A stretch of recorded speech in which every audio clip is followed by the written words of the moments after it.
Be looking at Ruth chapter 3. Apologize, having some technical difficulties back there, so trying to get them all sorted out before I got up here.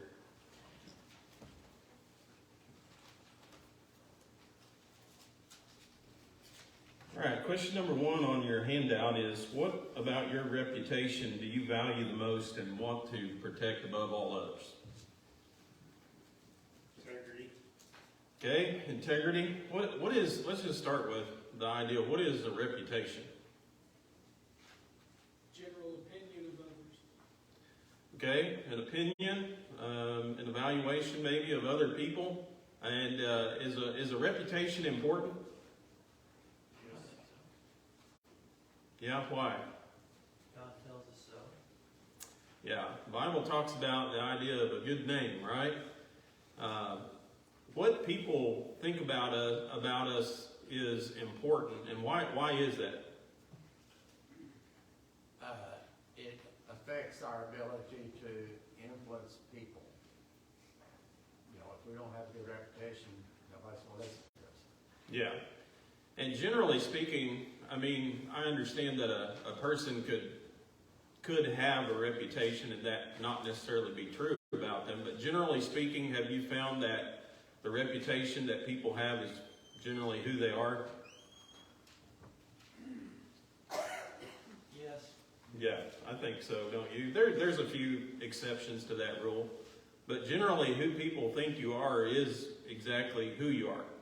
And so the ability to influence others many times is based upon what people think of us, what kind of person they think that we are. And of course, we're studying the book of Ruth, and Ruth was a woman with an exceptional reputation. Well, so was Boaz. He was another man who had a good reputation among the people. And because of that, of course, there's a lot of good things that happened to them. We'll talk a little bit more and study a little bit more about that as we go through chapter 3 tonight. All right, let's go over to chapter 3. I'm going to start us off here. We'll read a little bit, and then we'll answer some of these questions. Verse 1, it says, Then Naomi, her mother-in-law, said to her, My daughter, shall I not seek security for you, that it may be well with you? Now Boaz, whose young woman you were with, is he not our relative? In fact, he is winnowing barley tonight at the threshing floor. Therefore wash yourself and anoint yourself, put on your best garment, and go down to the threshing floor. But do not make it known to the man until he has finished eating and drinking. Then it shall be, when he lies down, that you shall notice the place where he lies. And you shall go in, uncover his feet, and lie down, and he will tell you what you should do. And she said to her, All that you say to me I will do. So she went down to the threshing floor and did according to all that her mother-in-law instructed her. And after Boaz had eaten and drunk, and his heart was cheerful, he went to lie down at the end of the heap of grain. And she came softly, uncovered his feet, and lay down. Okay, let's talk a little bit about some of these questions here, go over them and talk a little bit about these verses that we read. Question number 2 on your handout is, what motivated Naomi to tell Ruth to go to Boaz?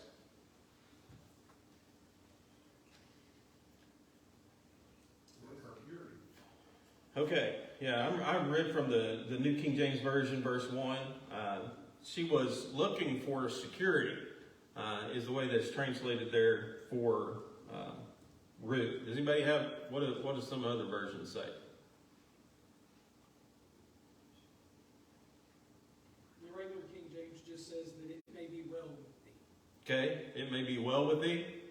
Okay, any other translation versions? Got anything any differently? Rest. Okay, that's a good one too.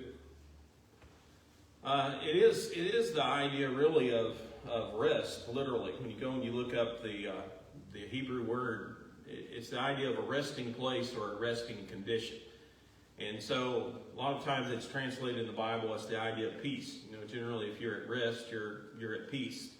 What would she be talking about? You know, what was she wanting for it?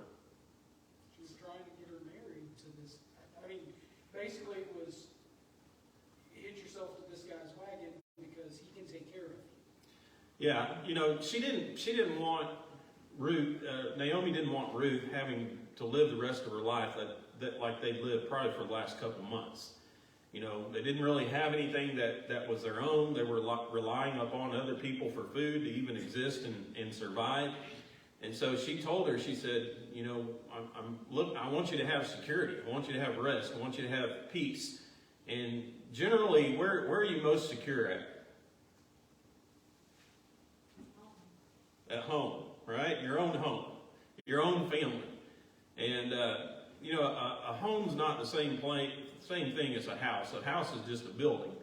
But generally, you're at rest and you're at peace when you're at home, aren't you? When you're around your family and you feel safe and secure. And so that's what she was really looking for. Again, Ruth was a young woman. We don't know how young, but the indication is all the language that is used about her, that she was a young woman. And so she wanted her to have a good home. She wanted her to have a place that she could rest. She wanted her to have some security in life. And that's why she told her to go to Boaz. So question number 3 here, what specific instructions does Naomi give to Ruth? She basically tells her what to do, right? So what specifically did she tell her to do? Dress yourself up, for one thing. Okay. Change your clothes. I think that was one of the things. What else? Yeah, take a bath, right? Why do you think she told her to do stuff like that?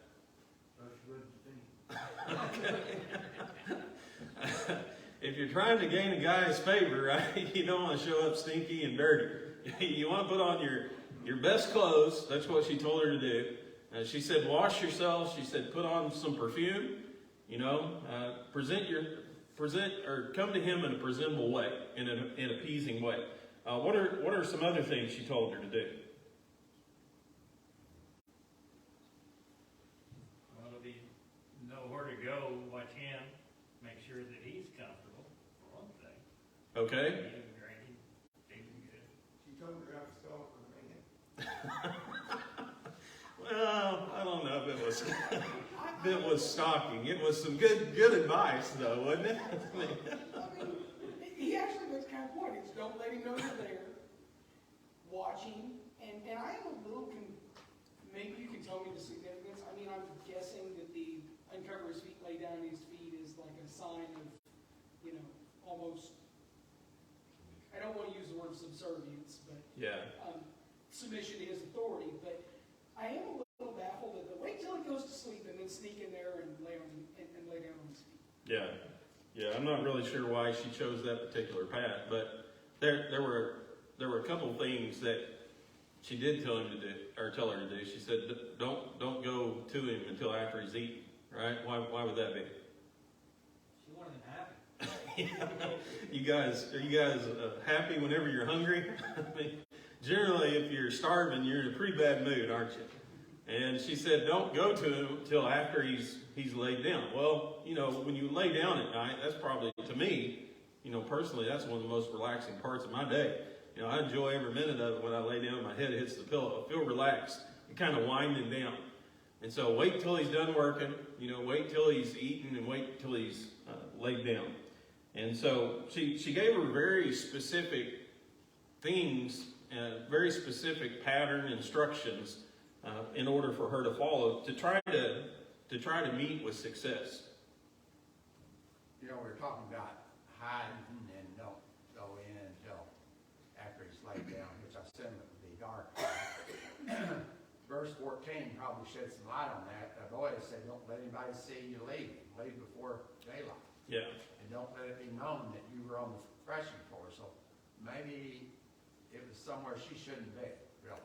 Yeah, well, I think part of it was, you know, they didn't want people to get the wrong impression. You know, you got a guy out here by himself in his threshing floor, and here comes a woman, you know, and she's there during the night, and then she leaves. So, yeah, it could be. That's a good point. I didn't even think about, you know, that. The fact that he probably, when he laid down, it would have been after dark. Do what? Wasn't he the boss? Yeah, he was. And so, if you got a young woman coming to the boss, so do you not think that him laying, because he's probably the last one to go to bed. I mean, if you're the boss, you're the last one to leave. And so, would that not be so she's alone, there's nobody around, nobody sees her talking with him? Could be, but I think kind of the indication is there's nobody there except him anyway, isn't there? Everybody get that from there? Yes, no? Who knows who's watching nearby? Okay. Early risers or just someone who's out and about. Well, I have studied, I mean, not on this, but I've read once that there were, I mean, they didn't have anybody, women that didn't have people to provide for them, that they often went to these threshing floors and favors for monetary or food, and that was a common thing, and I think Naomi doesn't want Ruth to appear to be one of those. Yeah. Well, I mean, it's pretty clear from the last part of the story, like Darrell pointed out, that was certainly a concern, wasn't it? Certainly it had to be on the mind of these individuals. But, part of it, yeah, that could be, it was the days of Judges. Like I said, a lot of perverted and wicked and evil and immoral things happened during those days. But, it could just be the idea, too. She didn't want to interrupt him while he's working. She didn't want to make him mad or offend him or, she just wanted everything to be the ideal situation whenever this happened. So, He's already shown interest in her, yeah. and I think Ruth also wants, or Naomi also wants Ruth to know, hey, there's interest coming the other way,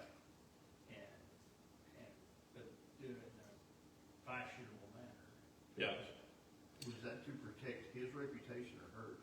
I think both of it they talked about, didn't they? He was concerned with her reputation, but obviously if he was a godly man, he'd be concerned about his own too, wouldn't he? So I think it worked both ways. But she does give some very specific instructions, and it's interesting because this is a story of how Ruth is redeemed and really Naomi is redeemed.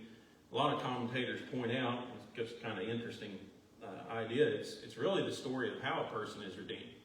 When you come to your Redeemer, you want to be cleansed by the blood, don't you? You want to be wearing your best. You want to be doing your best. You don't want to be out here and come before your Redeemer in an unfit state. You want to be washed. You want to do things that are pleasing to Him, the sweet aroma, complete obedience. All those things are factors when it comes to our redemption. But this is what she's doing in order to be redeemed. So it is kind of an interesting idea and theme.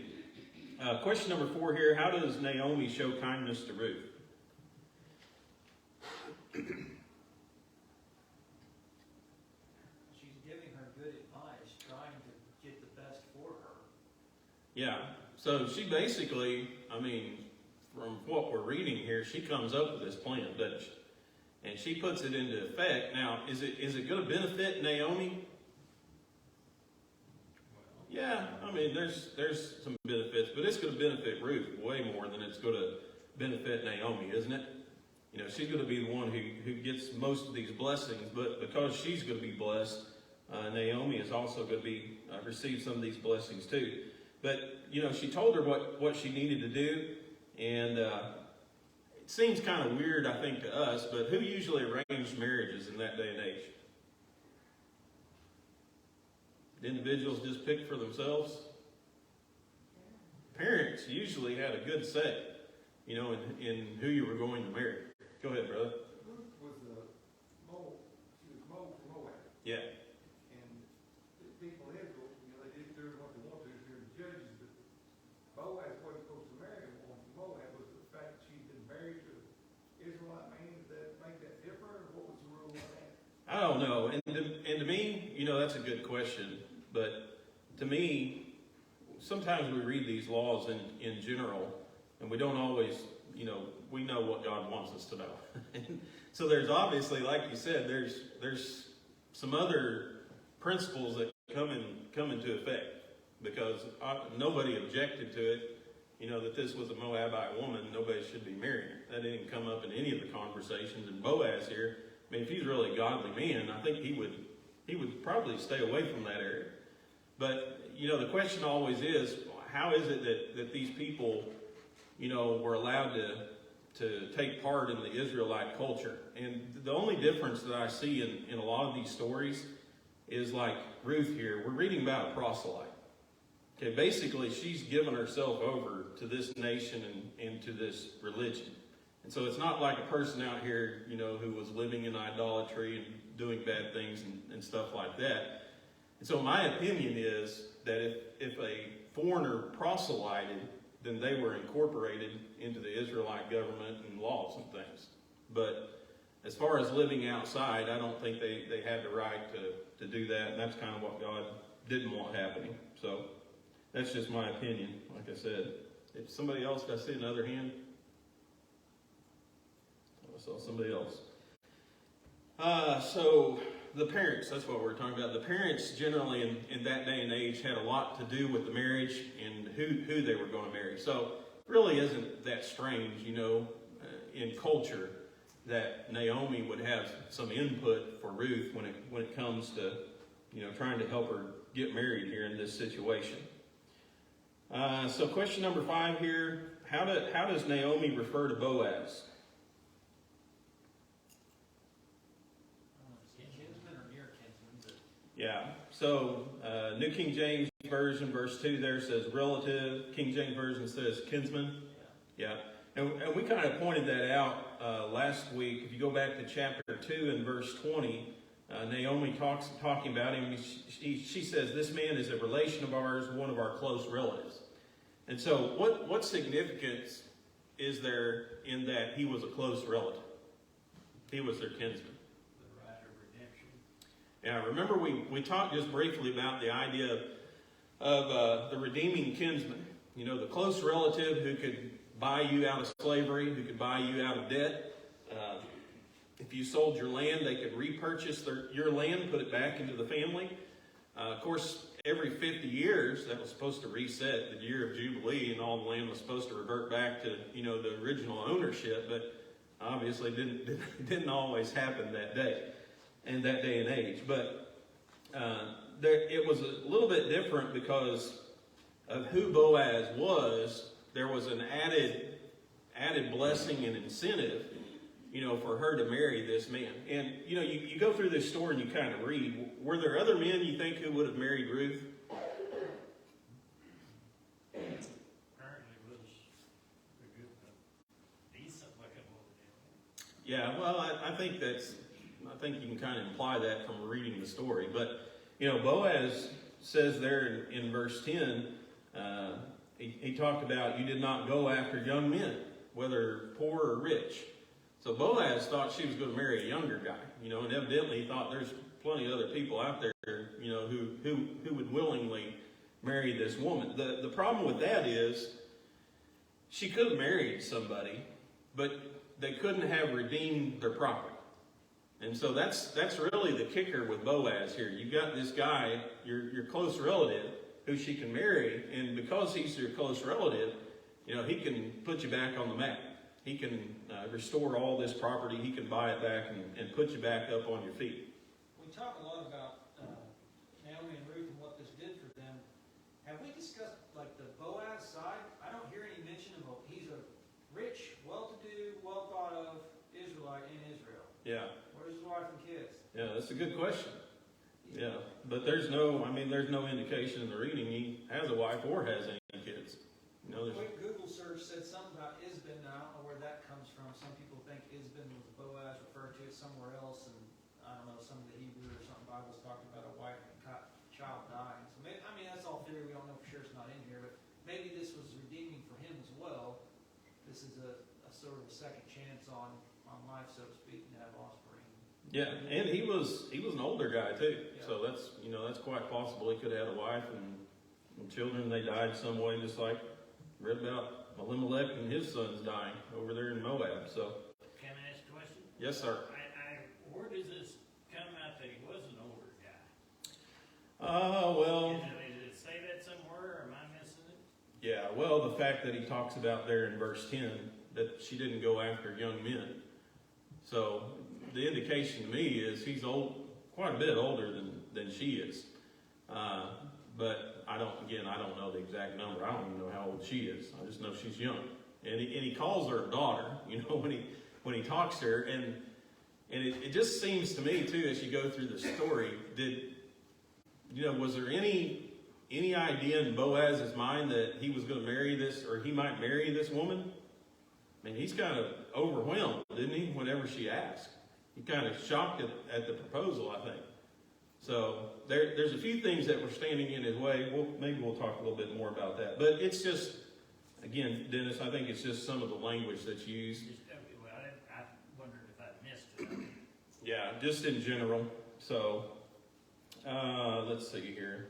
And there's a couple other verses in there. I don't remember them right offhand, but kind of that similar idea or language there in 3 to verse 10.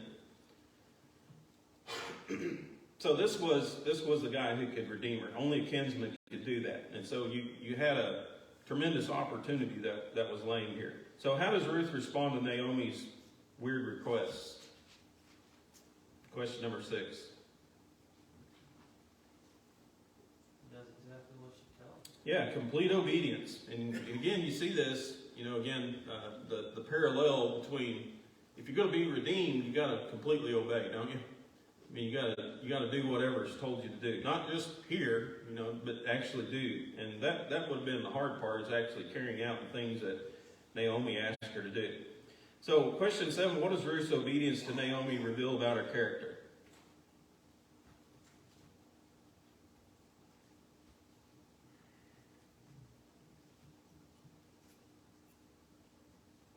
High moral character, integrity. Okay? And to me, she's just a really humble individual, isn't she? Does she trust Naomi? I mean, if she didn't trust her, she probably wouldn't have done what she told her to do, right? So there has to be a pretty big element of trust to go out here on this limb and, to do what she's asking her to do in that day and age was way out of the norm. So she had to have a lot of trust in her to carry that out. And of course, she completely obeyed her, which again indicates, I just think she indicates she was a true servant. She didn't have a problem taking advice and taking good advice and carrying it out. So we're not going to read the rest of the story here, but maybe we'll be able to talk a little bit more about some of these points we mentioned here. But how does Ruth answer Boaz when he discovers her at his feet? Question number 8. All right, he wakes up about what time? Midnight. Yeah, about midnight. Why does he wake up?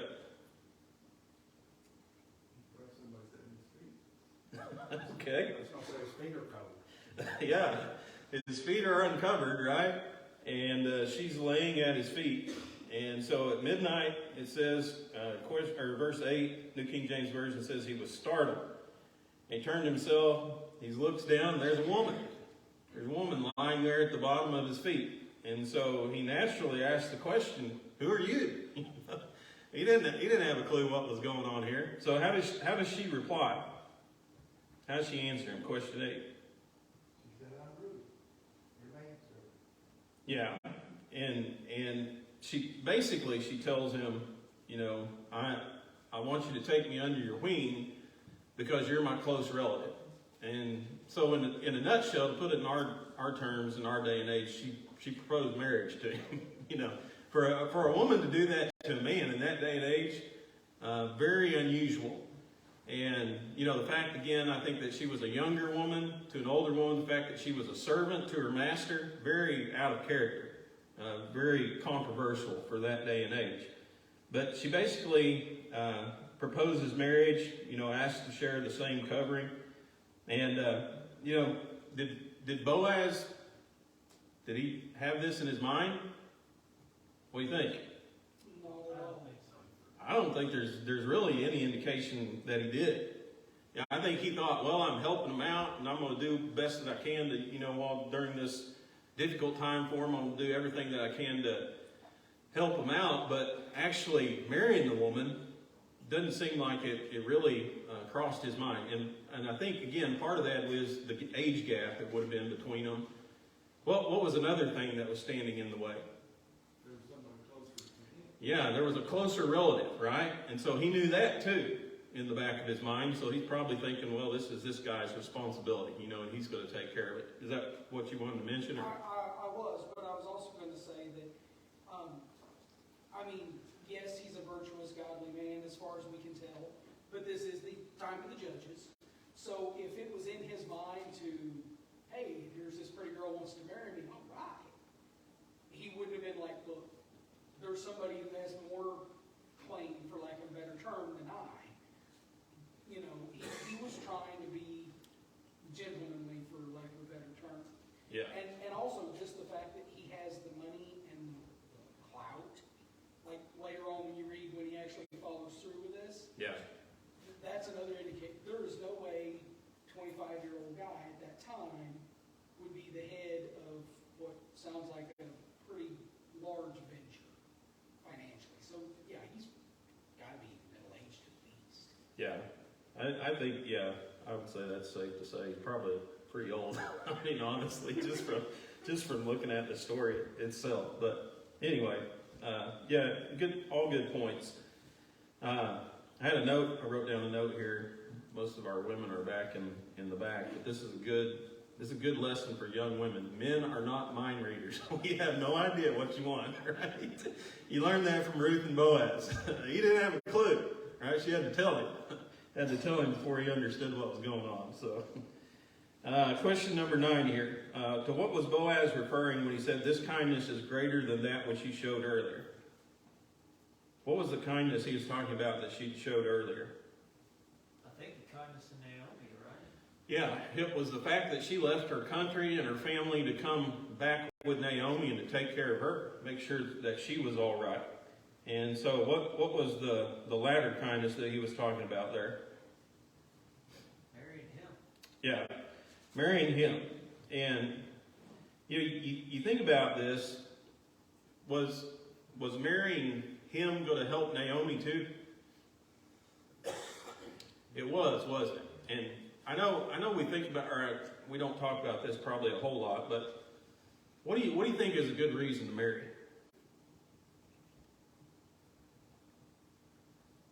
Well, today's society would say because you're in love. Okay. But generally speaking, when you look back through the Bible, why did most people marry? For security. It really was, wasn't it? I mean, it was for security, it was for rest, it was, to have this comfortable place, this place of peace. And you think about, I think about our world today, and it's like anything I think that God has given us. A lot of times when we think about what we do, we want to know what's in it for us. And if you approach marriage from a selfish standpoint, do you think that marriage is going to last very long? Think it's going to be a good marriage? There's a lot of bad reasons to marry. There's a lot of good reasons to marry. And so you think about, some of the people today, why do we marry? Well, love, lust, money, status, all those things are motivation in a relationship. But you look back through these, why did Ruth marry Boaz? I don't know, when we say we marry for money, I think gold digger in today's terms, chasing somebody down that's a multimillionaire to go and spend all his money. But when you say part of the reason for Ruth and Naomi was money, it's not the same, it was survival. Yeah. It wasn't to have a Ferrari, it was to eat. Yeah, and it was a different world in that day and age. A woman trying to make it on her own, it was almost impossible. So you had to rely upon some kind of male figure, just the reality of the day in which they lived. And generally, the way to do that, the best way to do that, was marriage. And so, just kind of interesting, something to think about. Is it love being needed? Love being needed? There's a term, I don't know how to say it, but in order, like love. Yeah, and I mean it's a give-take relationship, but if we enter into marriage and say, what can this person do for me? If that's our attitude when we enter into marriage, is it going to benefit us? Is it going to be a good relationship? It's a pretty selfish way to think about it, right? And there are obviously benefits that come with marriage, but what I'm trying to say is it works two ways. It's not just a one-way street, So we need to understand that, yeah, you look at Ruth here, did she get some advantages? Yeah, but she also did it for some other reasons too, didn't she? I mean, it wasn't just herself that she was thinking about. I guess that's the best way to put it. Does that make sense? Okay, somebody's shaking their head yes. Maybe it does. I don't know. Clint, Sorry. to some degree, if you move this up into the early 1900s, I know Naomi's her mother-in-law, but to some degree, it is no different, and nobody thought anything of it, of a woman finding a guy that she could tolerate to be in the same room with, who, like, her husband died in the war, or her husband died in the coal mines, and she found her a man and she married him because her kids were going to starve otherwise. I know Naomi's her mother-in-law, but nobody thought anything, we're kind of talking about, well, is she doing it, she's doing it for Naomi. It's doing it for the betterment of your family. Yeah. Yeah. And that's why people married back then. I mean, that's just the reality of it. We live in a different world, don't we? Different mindset, different concepts. So, Is there something to the fact that from his standpoint, whether he's young or whatever, and I don't understand the redeeming enough to know, but he's a farmer. Farmer's going to usually want other land. There's no way he can get this unless he redeems her. Is that correct? yeah, but really it reverts back to Elimelech's name. Right. So he does get a son, from the union, and so I guess in a sense he's attached, to that person. But it's interesting when you get into chapter 4. Jump ahead here, but when you get into chapter 4, that's kind of what the closer relative was worried about. He's like, I don't want to lose my inheritance. If I do this, evidently he didn't have any children, or and he didn't want it being passed down to his firstborn son. If he has a son with this woman, it's his firstborn son, so now it goes into this name instead of his name. So it's kind of a weird, I don't know all the ins and outs of the laws, but that was one of the concerns, wasn't it? That he was going to lose his inheritance if he did choose to marry Ruth. So what do you think about Boaz? What type of man do you think he is? Yeah, he's a godly guy, isn't he? I mean, he understands the idea of duties and obligations. He obviously cared for Ruth, but I think the thing that he appreciated most about her was her virtue. The fact that she was a highly moral individual and a godly woman. That's what really impressed her about this. That word virtuous is used, translated in the King James Version, but it just literally means a woman of worth, a woman who's valued. And that's how he saw her. And so the idea, the opportunity to marry a woman like that, he was certainly happy to do that, and in the process, of course, help out Naomi and do what he's supposed to do according to the law of God. So we're out of time here, but I want you to think about her reputation. He talks about her reputation. That's part of the reason he sends Ruth back under the cover of darkness. He don't want anybody seeing her leave that and get the wrong idea. But she's only been there about 2 months probably. How does she have such a good reputation in a short amount of time?